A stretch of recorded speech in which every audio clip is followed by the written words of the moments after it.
तो हम लोग सब व्यवस्था लेके अपना अड्डा पहुंच जाते हैं। देख लीजिए चिकन उकन सब यहाँ पे सब धो धा के लाए हैं। इसका कबाब बनेगा, उसका बिरयानी बनेगा। सब यहाँ चावल उवल सब धुला रहा है। सब व्यवस्था लेके हम लोग आ गए हैं यहाँ पे। देख लीजिए यहाँ आग जलाए का व्यवस्था देख लीजिए, आग जलाए का व्यवस्था देख लीजिए। ये देखिए बावर्ची है।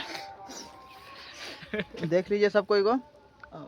अब ये देग उग चढ़ाते हैं, गोश्त बनवाते हैं, तो उसका वीडियो डालते हैं, आप लोग को दिखाते हैं।